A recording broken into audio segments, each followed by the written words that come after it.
오늘 주시는 하나님의 말씀의 제목은 감사 시작, 영역 끝이라는 제목으로 맥주 감사 주 예배는 교회 설립 예배를 감사 예배로 함께 드려지고 있습니다.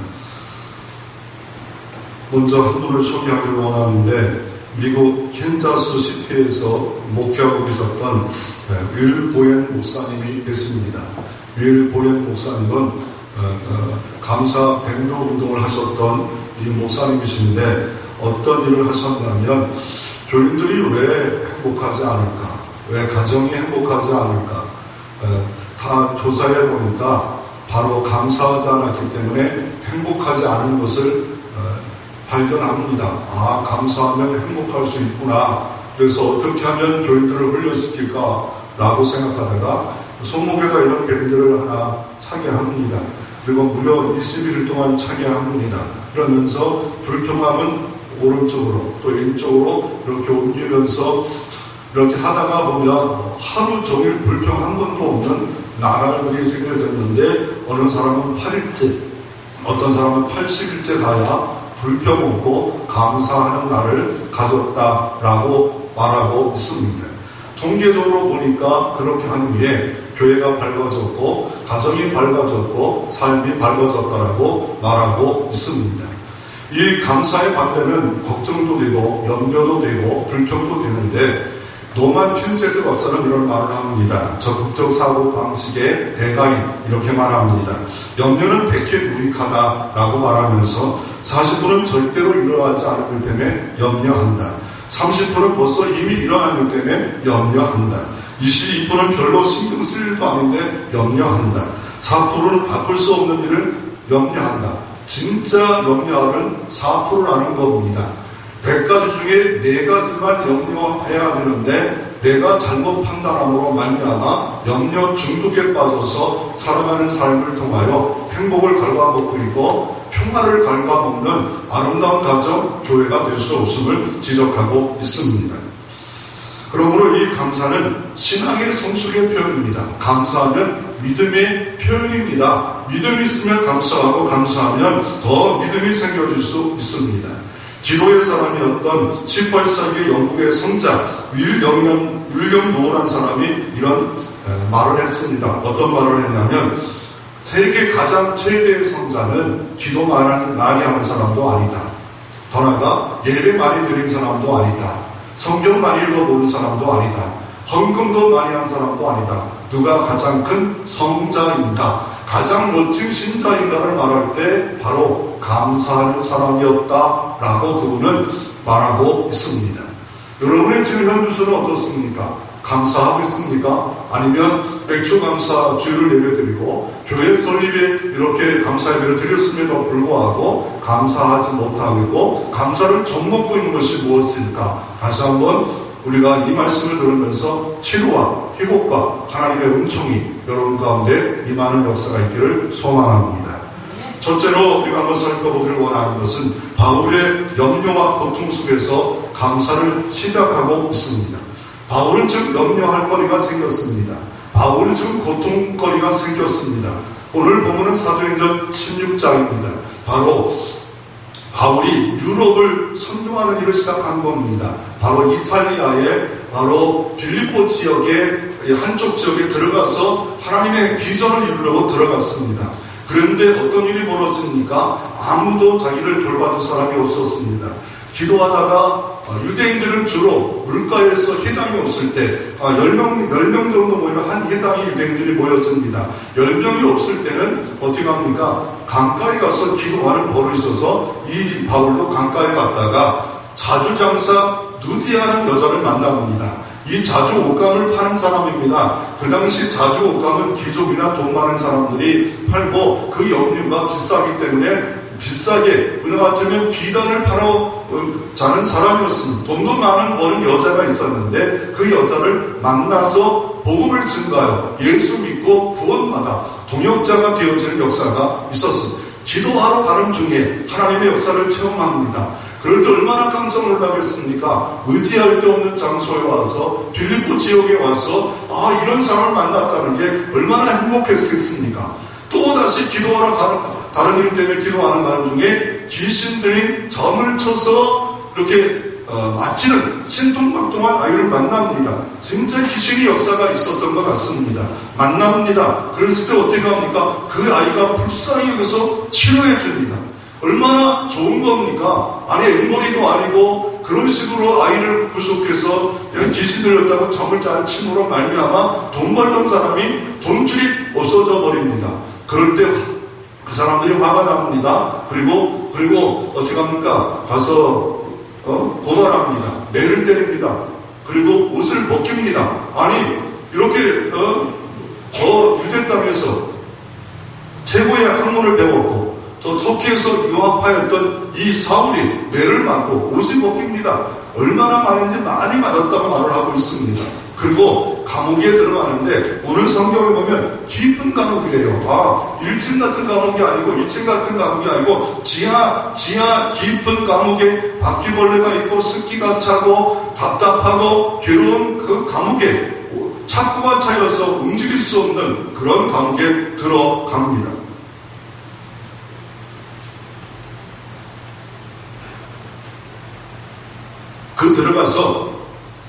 그 감옥에 들어가서 어떻게 했겠습니까? 불평하게도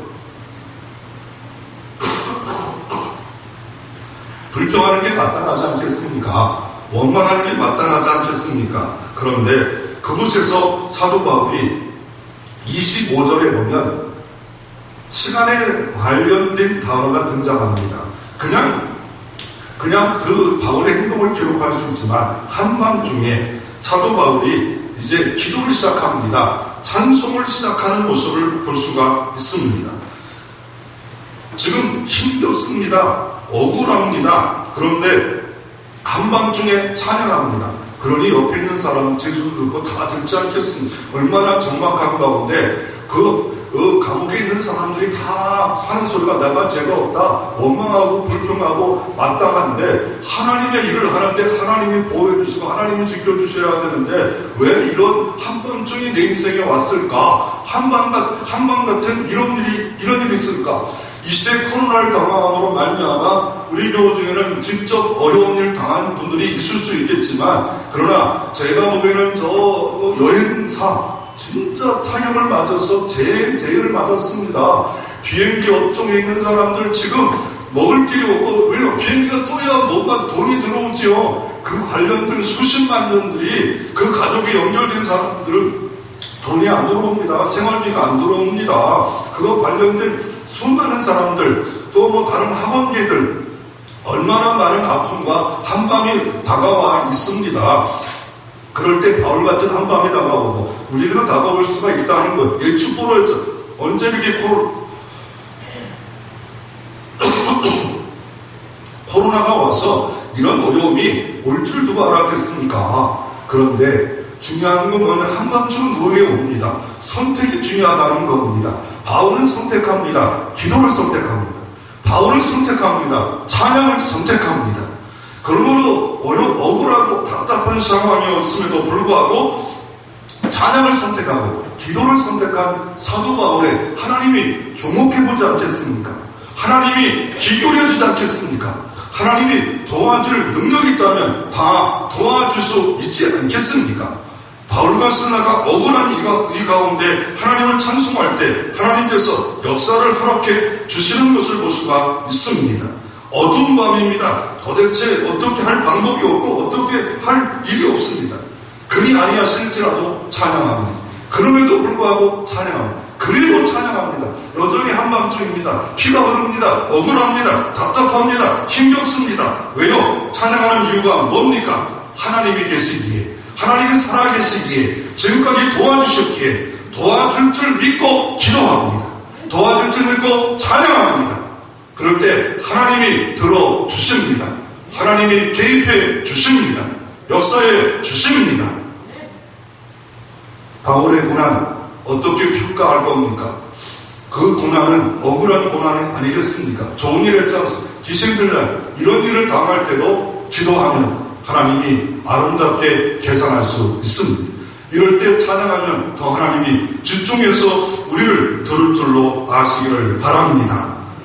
그런데 바울의 모습에 보면 오늘 성경에 26절에 보면 어떻습니까? 24절의 말씀에 보면 어떻습니까? 그런 많이 충에 오게 가지고 간수를 명하여 든든히 지키려 하고 그가 이러한 명령을 받아 그들을 깊은 옥에 가두고 그 발은 착고에 든든히 채웠더라. 깊은 지하 감옥에 들어가 있습니다. 깊은 지하 감옥. 이거 도대체 나는 할 수 어떻게 전도하려고 해도 전도 못하고 어떻게 할 방법이 없어요. 너무 힘겨움 아닙니까? 또 착고에 차 있어요. 부자유 쓰는 몸이다. 몸이라도 움직여야죠. 몸도 움직이지 못합니다. 그런데 바울은 계산합니다. 다 움직일 수 없어도 내 입은 살아있다. 온몸은 지금 멍들고 신으면서 끙끙 앓고 있어도 내 입은 열려있다. 기도합니다. 찬양합니다. 입을 또 어느 때는 잘라낼 수도 있잖아요. 지독한 나쁜 사람 같으면. 그렇지만 내 마음까지는 묶어놓을 수가 없습니다. 찬양하고 싶은 마음, 기도하고 싶은 마음, 그 마음을 묶어놓을 수가 없습니다. 그 몸은 착고에 차였습니다. 여러분의 삶도 착고에 차인 것처럼 어려움을 당할 때도 인생의 애축보로로 한밤중에 올 수가 있고 착고에 차일 수 있고 아니 아무도 도와줄 수 없는 깊은 지하 감옥에 나홀로 그 밤을 지새우며 있을 수 있습니다. 그 와중에도 기도는 할 수가 있습니다. 그 와중에도 찬송할 수 있습니다. 하나님이 듣고 불신자 죄수들이 듣고 그럴 때 하나님이 개입해 주시면 하나님의 은총 가운데 반전의 역사가 어제나 오늘이나 동일하신 주님이 사도 바울을 도왔던 하나님이 우리 가운데도 역사할 줄로 믿으시기를 바랍니다. 역대하 20장에 보면 이스라엘 나라가 12지파로 있었는데 10지파 이스라엘 나라, 2지파 유다 지파로 나눠집니다. 그러니 숫자도 별로 인구가 없었습니다. 강원도만한 땅인데 2지파가 나눠졌으니 얼마나 약할지 없겠습니까?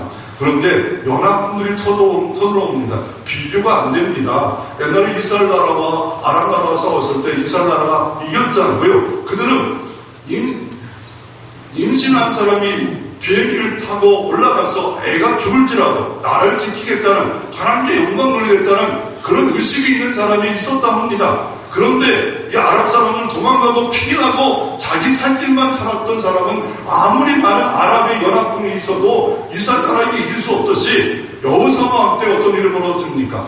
연합군이 쳐들어와서 2지파밖에 안 되기 때문에 이길 수가 없어요. 근데 여호사밧은 믿음의 사람입니다. 개혁의 사람입니다. 그래서 어떻게 하면 오직 주만 바라봅니다. 살든지 죽든지 주님이 결정해 주세요. 오직 주만 바라봅니다. 오직 주만 바라볼 때 하나님이 엉뚱한 지시를 합니다. 뭘 지시합니까? 찬양대를 앞세우래요.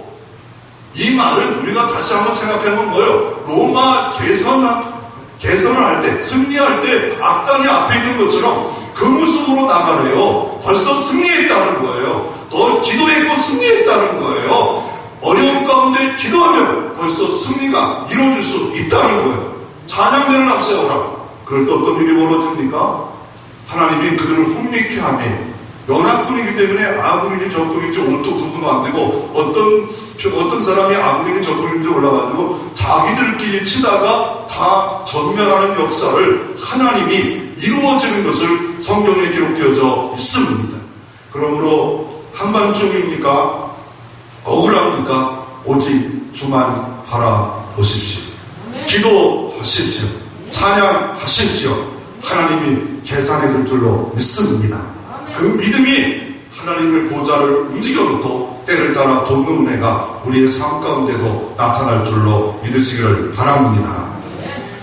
그래서 이 사도 바울은 이렇게 감사를 시작했던 이유가 뭐냐면 바울은 고난 가운데 있었던 일은 처음부터 감사 체들이 아니었습니다. 은혜 받고 나와 보니까 감사 체들이 있었고 오늘도 감사하며 찬양하고 기도하고 있고 사도 바울이 13권의 성경을 썼는데 거의 10권이 감사로부터 시작해요. 옥중에서도 감사, 다 감사로 체질이 감사예요. 늘 체질이 감사한 사람은 감사로 훈련받고 감사로 물들이고 감사로 도배된 사람은 이래도 감사 저래도 감사 그래도 감사 그리 아니해도 감사 그럼에도 불구하고 감사하면 내용이 달린 것처럼 범사에 자들고 강건한 은혜가 우리 가운데 늘 도래하는 역사가 이루어질 수 있습니다.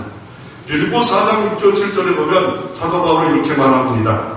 그는 감사하는 이유를 분명히 말합니다. 아무것도 염려하지 말고 아무것도 있는 다만 모든 일에 우리가 할 일이 뭐예요? 기도와 간구를 드리래요. 그러나 기도와 간구에 뭔가 소스를 더 집어넣어요. 무슨 소스를? 감사함으로 내 자녀 나중에 내가 복음 안에 먼저 은혜를 드리면 잘 될 줄로 믿습니다. 감사합니다. 올해도 이후에도 이 6개월 동안 하나님이 지금 어려운 모든 묶였던 것이 풀려지는 역사로 잘 될 것입니다. 라고 하면 어때요? 염려에 매이지 않잖아요. 염려하면서 코로나가 어떻고 뭐가 어떻고 우리를 조심해야 되는 마땅하지만 너무 매여서 하나님을 영광 돌리고 찬양하는 일까지 소홀히 하고 이렇게 하면 안 됩니다. 감사함으로 하나님께 아니면 그분은 전능자입니다. 독생자 예수 그리스도를 십자가에 대못을 박을 정도로 가슴열과 흘 정도로 저주와 진노를 담당했던 사랑의 하나님입니다. 내 죄값을 감당하기 위해서 부수의 역사를 이루신 그분께서 어떻게 합니까? 하나님의 평강으로 샬롬으로 내 마음을 지켜줄 때 우리는 평화의 담이 나를 보호해주는 역사가 하나님의 평강입니다. 심지가 견고한 자는 평강의 평강으로 하나님이 담을 만들어 주십니다. 그래서 웬만한 일에 우겨싸움을 당해도 시험을 당해도 넘어지지 않아요. 할렐루야 합니다. 찬송합니다. 이게 우리의 믿음의 선배들이 그렇게 한 거예요. 내 어른들이 보면 내 주를 가까이 내 영혼이 은총 입어 나 같은 죄인 살리신 그 크신 하나님 사랑 늘 찬양해요. 힘들어도 찬양해요. 몸이 어려워도 찬양해요. 옥중에 깊은 그 감옥에 가도 물질이 어려워도 찬양하다 보면 하나님이 평강의 마음으로 딱 주시면 딱 일어나 하나님 하실 겁니다. 한나가 자녀 문제 때문에 어려울 때 기도하고 다시는 금심하지 않아라. 그럴 때 삼남 이녀의 축복을 하나님이 허락해 주셨습니다. 제가 틀려도 모를 거예요. 이남 삼녀인데.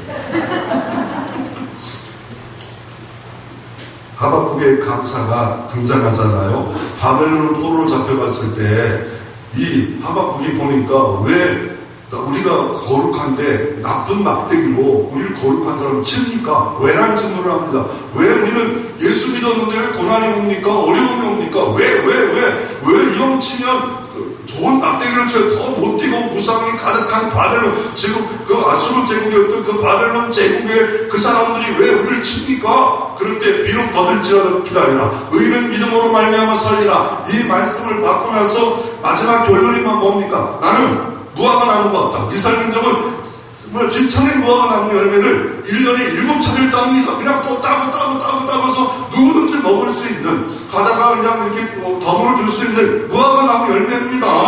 또 뭐가 포도 열매가 없고, 감람나무도 올리브 기름이 이스라엘의 가장 특산물입니다. 소금가 없고, 또 뭐가 없습니다. 외양간에 염소가 다 없다. 7가지가 없어요. 그냥 전무후무하네. 내 앞날이 없대요. 미래가 없대요. 돈이 없대요. 아무것도 없대요. 그런데 하박국이 즐거워한대요. 왜요? 여호와로 말미암아 즐거워하리라. 그분은 어떤 분이기 때문에 나의 구원의 하나님으로 말미암아 기뻐하리로다. 구원의 하나님이 개입하시면 영광의 보좌로 이 땅에 개입하듯이 내 삶에 개입하면 아름답게 다 조율해 주시고 앞뒤 잘 질서 있게 하나님이 만들어주는 역사가 일어날 수 있습니다. 그래서 사도 바울은 감사를 시작합니다. 하나님을 믿었기에 감사를 시작하고 감사까지 시작했을 때 하나님의 도와줌의 역사가 이루어집니다. 두 번째로 좀 더 한 번 더 살펴보기를 원합니다. 왜 사도 바울은 감사 시작한 이유가 뭘까? 성경 전체의 사도 바울의 고백을 보면 이렇게 고백합니다. 고린도서 15장 10절 이렇게 말합니다. 그러나 내가 나된 것은 하나님의 은혜로 된 것이니 내게 주신 그 은혜가 헛되지 아니하며 내가 모든 사보다 더 많이 수고하였으되 내가 한 것이 아니요 오직 나와 함께 하신 하나님의 은혜로다. 계속 은혜를 고백합니다. 그러니까 만약에 우리가 은혜를 안 해서 나 같은 죄인 살리신 그 은혜의 놀라와 이 찬양이 날마다 나오는 거예요. 나의 낮은 것도 은혜고 나 같은 더러운 죄인의 길수를 예수 믿게 한 것도 은혜고, 내가 더 많이 수고한 것도 은혜고, 지금 있는 것도 은혜고, 이후에도 은혜고, 다 은혜다. 은혜의 문이 열렸어요. 사도 바울은요, 은혜의 문이 열렸어요. 남이 못 보는 은혜를 보아요. 또 남이 못 보는 은혜를 봐요. 지금 찾고에 차이고 깊은 밤에 있지만 하나님의 은혜가 보입니다. 그럴 때 감사할 수 있고, 기도할 수 있고, 찬양할 수 있는 초월적 삶을 살아갈 수 있습니다. 또 사도 바울을 오늘 성경의 사도행전적 16장에 보면 이렇게 보면서 사도 바울이 직접적 실제적 감사할 이유가 뭘까? 그런데 보니까 어떤 일이 벌어지니까 지금 선교하러 갑니다. 복음 증거하러 갑니다. 그랬을 때 그 지역은 예수 믿는 사람들이 없어요. 그런데 그 지역 간다는 거 황당합니다. 당황합니다. 여러분 만약 그렇게 보내면 너무 이방 지역 가서 이거 증거한다. 그거 쉽지 않았을 겁니다. 들어갔습니다. 막막합니다. 답답합니다. 지금 어떤 일이 될지 모릅니다. 죽음이 올라오는지 자기를 감옥에 쳐넣는지 말도 잘 안 통하는 곳에 들어갑니다. 그럴 때 사도 바울은 어떻게 합니까? 오늘 13절 말씀해 보면 어떻게 말합니까? 안식일이 우리가 기도할 곳이 있을까요? 문과 강가에 나가. 왜 문과 강가에, 아까도 말씀, 유대인들은 10명이 모이면 희당에 모이면 희당이 없다는 거예요. 그래서 강가에 나갔어요. 뭐하러? 기도하러. 기도라도 하자. 안식일이 왔어요. 이 안식일은 하나님의 날이에요. 하나님께 드려지는 날이에요. 그러기에 사도 바울은 지역이 상관없어요. 외국 상관없어요. 기도하러 가요. 기도하러 갈 때 어떤 일이 벌어집니까? 루디아 자주장사 그 사람을 만나게 됩니다. 그래서 감사한 겁니다. 기도할 때 감사가 이루어집니다. 감사 열매가 맺혀집니다. 응답의 열매가 맺혀집니다. 선교의 열매가 맺혀집니다. 더 나아가 어떤 일이 벌어집니까? 오늘 본문도 어떻게 시작합니까? 16절에 우리가 기도할 곳을 가다가 기도도 안 했어요. 기도할 곳 가다가 귀신들이 아이를 만나 역사했는데 감옥에 갔지만 또 어떻게 합니까? 반쯤 기도했더니 어떤 일이 벌어집니까? 자꾸만 다 풀려요. 바울과 실만 푸는 게 아니에요. 오늘 성경에 보십시오. 26절에 모든 사람이 내린 것이 다 벗어진지라. 여러분, 은혜 받으면 가족 식구가 은혜를 더 덧입을 역사가 일어날 수 있습니다. 여러분이 복을 받으면 옆사람까지 복을 받을 수 있습니다. 다 풀렸더라. 바울과 신랑 덕택에 그거 있는 감옥에 있는 착고가 풀려집니다. 엄마의 기도 덕분에, 아버지의 기도 덕분에, 아버지의 헌신된 덕분에 주변이 착고가 풀려져서 앞날이 열려지는 역사가 일어날 수 있습니다. 그래서 모든 사람이 풀려져요. 모든 사람 언제? 기도할 때에, 기도하러 갈 때에, 기도할 마음을 품을 때. 왜요? 에베소 3장이 저렇게 말합니다. 온갖 생각하는 것과 구하는 것에 능히 넘치게 하실 분에게 기도하는 것과 비를 품고 생각하는 것에 능히 넘치게 할 줄로 믿고 믿음으로 기도하고 믿음으로 선포하고, 그러면 그것이 축복의 현장, 전도의 현장, 교회가 생겨지는 현장이 이루어질 수 있습니다. 불행을 당했던 한 분을 소개하기를 원합니다. 7 집사로 교회가 사도가 너무 분주하니까 7 집사를 세웠습니다. 그런데 7 집사 한 분 성령 충만한 스테반 사람이 돌에 만든 죽는 일이 사도행 7장에 기록되어져 있습니다. 그 뽑혔던 집사 하나가 돌에 맞아 죽는 일이 얼마나 참혹합니까? 안 당합니까? 어렵습니까? 돌에 맞아 참당한 일이 아닙니까? 어렵습니다. 예루살렘 교회가 자기들만 좋아서 그냥 예루살렘 교회가 모여서 부흥하고 성장하고 이렇게 하고 선교 안 하자고 했을 때 환난이 왔습니다. 스테반 선이 돌에 맞는 돌에 맞습니다. 어깨도 맞고 머리도 맞고 손목도 맞고, 우리는 작은 돌만 하나 맞아도 얼마나 아프고 시리고 불평하고 원망할 수 있겠지 않습니까? 사방에서 막 돌이 날라옵니다. 그 이는 이상한 복음을 증거한다. 복음을 증거하지 말라. 입을 다물러라. 나는 그때 스테반 사람이 어떻게 합니까? 돌에 맞아 피가 잘 흐릅니다. 머리가 깨질지도 모릅니다. 그 상황 가운데 사도행전 7장 34절에 보면 불평하지 않아요. 원망하지 않아요. 왜요? 뭘 봐요? 뭘 봅니까? 하나님의 보좌가 보여요. 주님이 우편인 것도 보여요.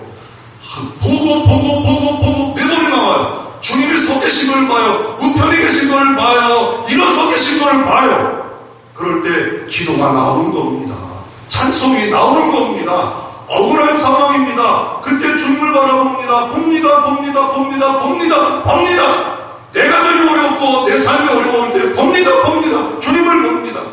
그럴 때 주님이 서 계십니다. 주님이 맞이합니다. 그럴 때 서방상이 놀라운 예수님처럼 이렇게 말합니다. 저들이 알지 못하고 이런 죄를 범하고 있습니다. 주여 용서해 주시옵소서. 저주하고 저주할 마땅한 그 사람들을 향하여 예수님처럼 예수님만이 하는 기도인 줄 알았어요. 저들의 죄를 용서하여 주시옵소서. 그리고 그 뒤에 스데반 사람의 일로 인하여 복음의 불길이 끊어진 게 아니라 사방팔방 불길이 흩어짐으로 말미암아 수많은 곳에 교회가 세워지고 안디옥 이번째 선교 지역에 세워지고 또 저 로마에 세워지고 빌보에 세워지고 터키에 세워지고 유럽에 세워지고 아시아에 세워지고 대한민국까지 와서 영통중앙교가 생긴 줄로 믿습니다.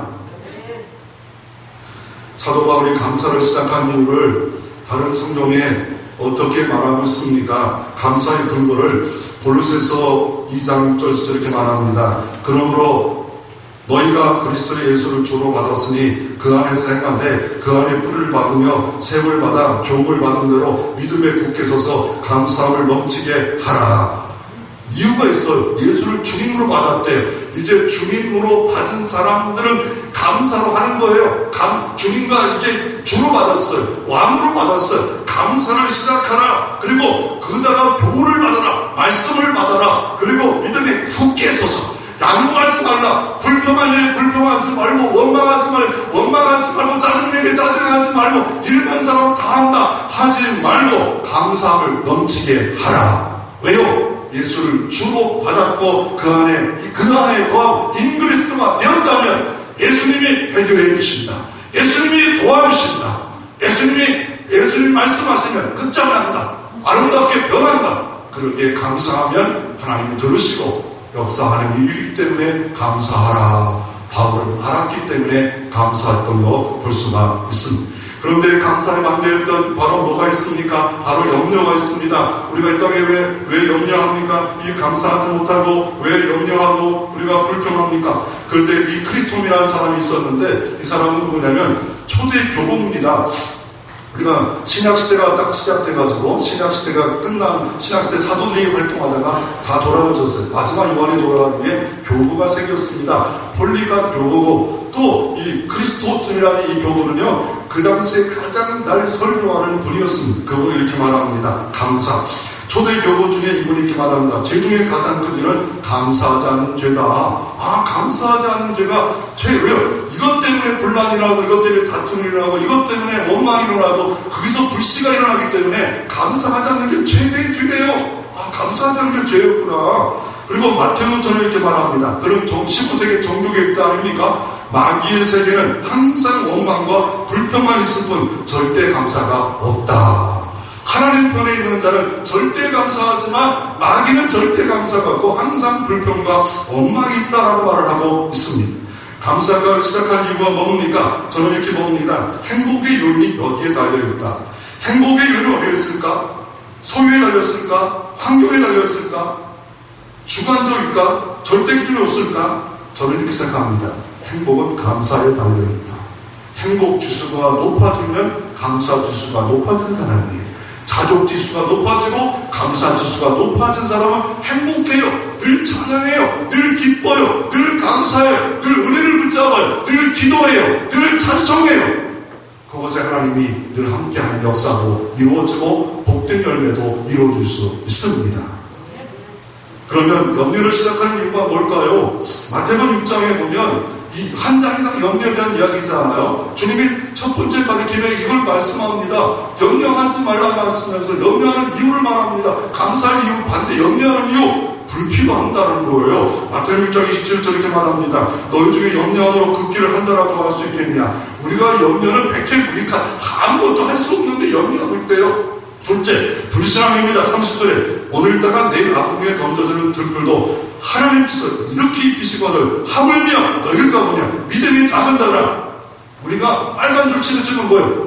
하물며 들불도 먹이는데 하물며 예수 그리스도로 보내주시고 십자가에 죽게 한 나를 안 먹일까봐 두려워하느냐. 베드로서 5장 7절에 베드로 이렇게 말합니다. 너희 염려를 주께 맡기라. 그리하면 내가 권고하시리라.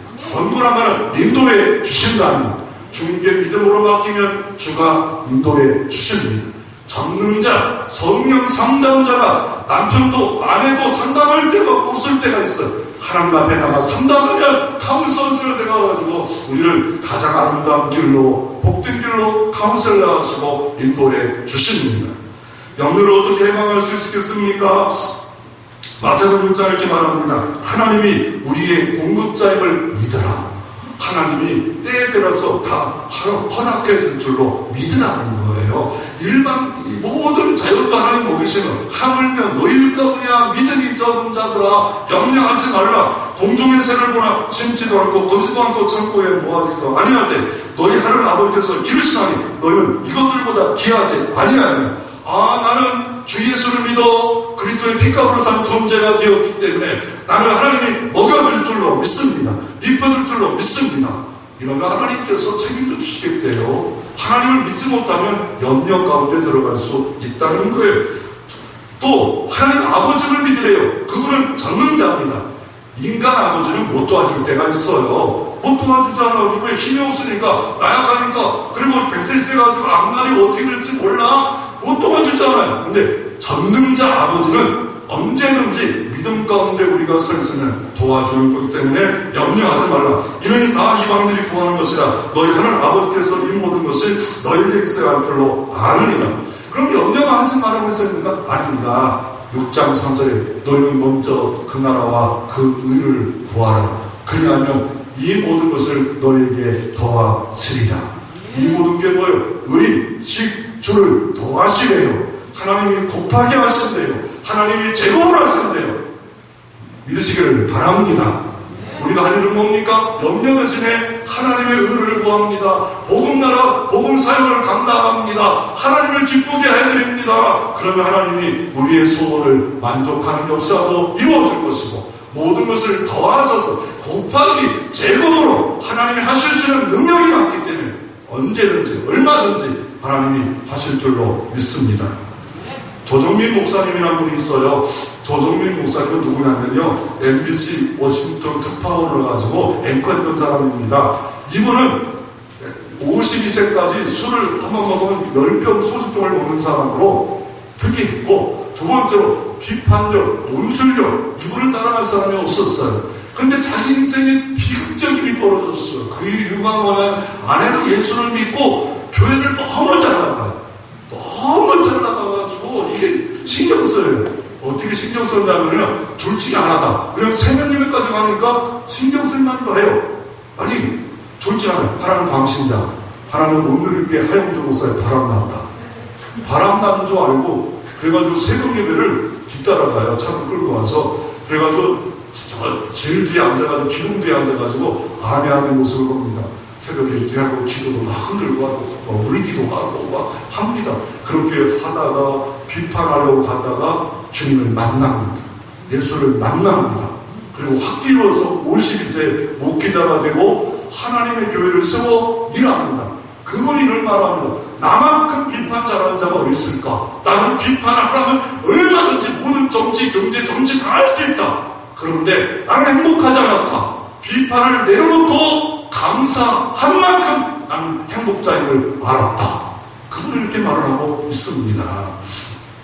그리고 이 맥주절을 왜 1년에 한 번씩 지키냐? 어떤 교회들은요, 이 맥주절을 안 지키는 교회, 추수감사 한 번만 드려주면 되지 않냐? 그런데 성경에 우리가 모든 이 절기는요, 다 폐해졌지만 의식, 그 안에 있는 생각, 마인드는 우리가 다 가지고 왔어요. 6월절은 예수님의 십자가를 말하는 거예요. 바로 이 맥주절은 오순절을 말해요. 성령의 임하심으로 교회가 그때부터 탄생했고 그 역사예요. 그거를 자세히 말하는 게 뭐예요? 레위기 23장 11절부터 10절에 이렇게 기록되어 있습니다. 일곱 안식의 이튿날까지 갚아요. 50일을 계수하여 새 소재로 여호와께 드리되 너희는 처소에서 10분의 2 에바를 만든 떡 2개를 가져다가 흔들지니 이는 고운 가루를 누룩에 넣어서 부은 것이요 이는 첫 요제에 여호와께 드리는 것이라. 이것만 설명해도 시간이 나가요. 이것만 배경이잖아요. 근데 일곱 안식일 이튿날까지 합하여 50일 계수요. 그래서 오순절이었구나. 맥주절이라도 하고 보리맥에서 보리맥을 들어 맥주절이라도 하고 일주일 7번이라도 7주절이라고 하는 거 여기에 등장하고 있구나. 언제부터 시작합니까? 언제부터? 그 시작은 6월절을 지키는데 예수 십자가의 고난을 지키는데 일주일을 지킵니다. 그 주간에 뭐가 있냐면 안식구 다음날 초실절을 드립니다. 이걸 또 맥주를 초실절이라도 똑같이 말하면 헷갈릴 수 있습니다. 초실절이 뭐예요? 보리의 첫 열매를 지도했다가 하나님께 드려집니다. 어떻게 드려져요? 이 보리를 한 단을 갖고서 어떻게 드려져요? 요제를 드려요. 요제가 뭐예요? 동서남북 상하 흔들어서 드리는 거예요. 그래서 성경에 요제로 드려지니 흔들어 동서남북 다 이 사람 저 사람 다 이렇게 드려지는 날이 며칠절인데 요제로 드려요. 왜요? 동서남북 상하 모든 곳의 축복은 하나님께로 옵니다. 이걸 고백하며 드려지는 거예요. 예물을 드려도 찬양을 드려도 예를 들어도 하나님으로부터 모든 복이 옵니다. 모든 은혜가 옵니다. 요제를 드리래요. 흔들어서 동서남북 상하까지 어떻게 보면 디스코 추는 것 같잖아. 이렇게 드리잖아. 그렇지만 그 모습이 액션 하나가 하나님께 드려집니다. 그리고 또 뭐가 있는가요? 여기 보니까 누룩 있는 떡을 들어갑니다.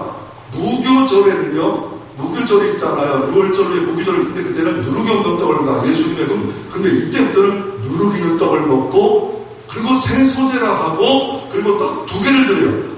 이게 왜 그럴까?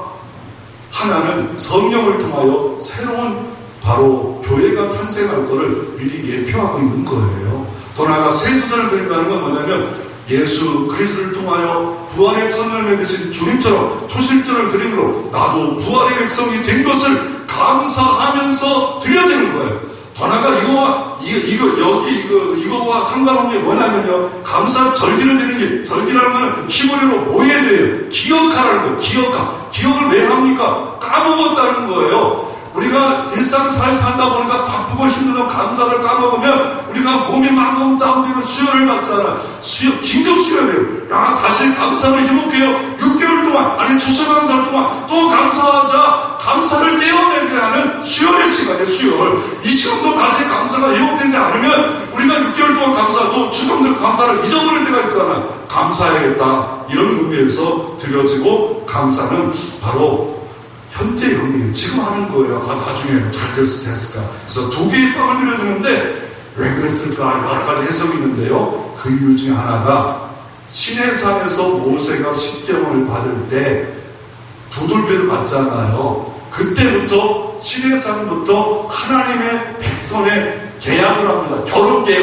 너는 내 백성이 되고 나는 너의 신부가 될 거야. 그때부터 시작을 해가지고 우리가 새로운 오순절날 교회가 생겨질 때 그 떡 2개를 드렸던 것이 바로 신약시대에 하나님께서 말씀에 의지해서 이 교회가 세워지고 신앙고백에 세워질 교회를 상징적으로 그렇게 보여주고 있다라고 말을 하고 있습니다. 그러면 이 맥주절의 예표는 뭐냐면요. 바로 예수 십자가의 부활을 상징하는 거예요. 우리가 다 부활을 상징하기 때문에 우리가 이 하나님 백성이 되었다. 이 감사를 담아 한 번도 감사를 담아서 진짜 내가 부활의 백성이 된 것을 한 번도 평생에 안 못 드려본 사람이 있어요. 하나님께 정말 감격해서 내가 왜 부활의 백성이 되었을까? 영생의 백성이 되었을까? 세 번째로 감사하는 삶의 시작의 결과는 어떻습니까? 슬플 적은 이렇게 말을 합니다. 그럼 미국에 나온 누군가의 설교자 이렇게 말합니다.